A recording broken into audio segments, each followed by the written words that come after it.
Welcome back to West Texas View.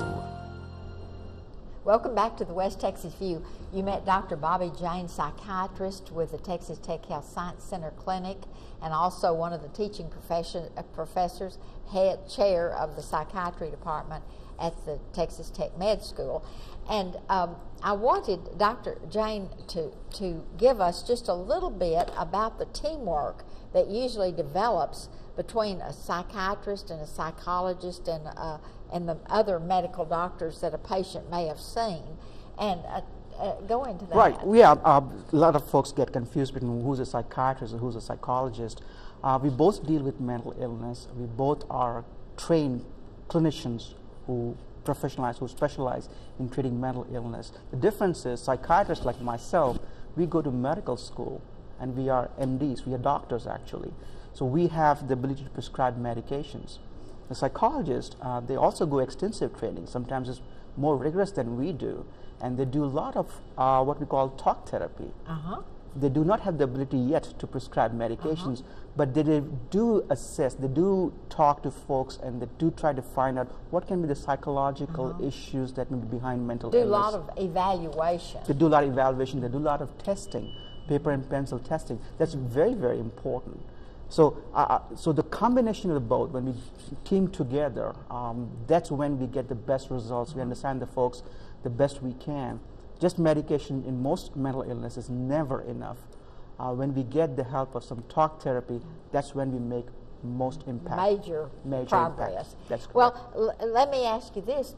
When you, for example, if one of our, and one of the people that called in after you were here before wanted some specific information about how did she get her husband, who she had self-diagnosed as being chronically depressed. Right. And she felt like near suicidal because he was always making references to death and so on. But if she called this number that's going to roll across the screen and told her problem, would they say start with a psychologist and we've got one here, or would they say start with Dr. Jane and then he will refer her back to a psychologist? Either way, they won't be wrong. Usually, it's much easier to get psychologists, to get to see a psychologist sooner, mainly because they are much more in number compared to psychiatrists are.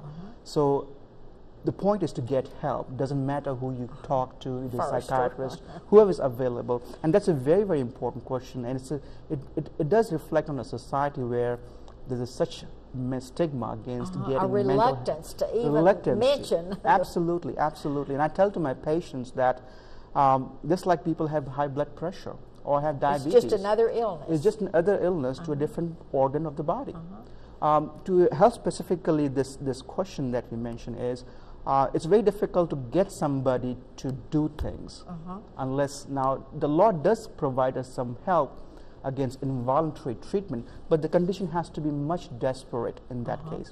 When I say desperate, then it means that either that person of interest must be at imminent risk of harming themselves or others. If we come to that point, they are at imminent risk of harming themselves, then the law provides us with special powers to get the person help to protect them from self-destruction. So it's almost like having a legal power of attorney. You can go to a county judge. Right. Actually, the law is very, very straightforward. Now the question comes to someone who's very depressed but not very suicidal. That's the majority of the segment, see, particularly in males, where they're not very suicidal, they're not imminently at risk, but they have a very poor quality of life. They don't feel well. They're withdrawn from things. They don't feel life as good as it used to be. They don't have energy. Can't sleep well. Those are the signs of depression. So how to get them help? That's a very difficult thing to say.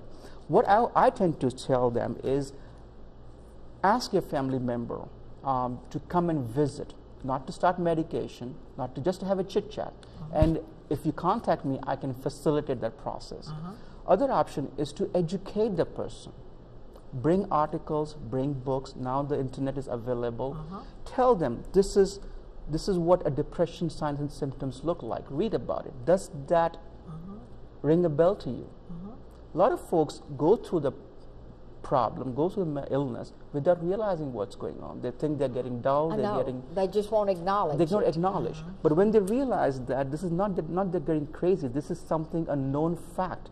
If they see that there are known symptoms of a particular illness, say depression, and they find that they have majority of the symptoms, just by reading them or getting to know the symptoms, then it becomes much easier for them to acknowledge, okay, I have a problem, and there are treatments available. So knowledge and education is very, very important.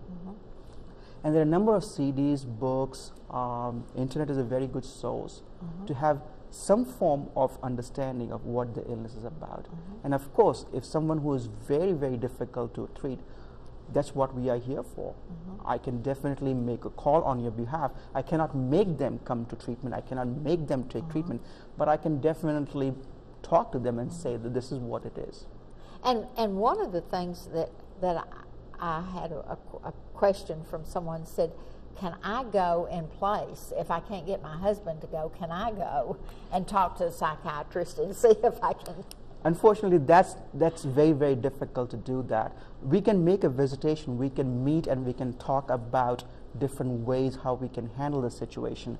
But without the patient, it becomes very difficult. Most psychiatrists in the community are very reluctant to do that because it becomes a little bit problematic. They cannot bill for the insurance, so it's a waste of time for them. They may bill only for a short period of time. But also, it doesn't necessarily translate into patient getting benefit.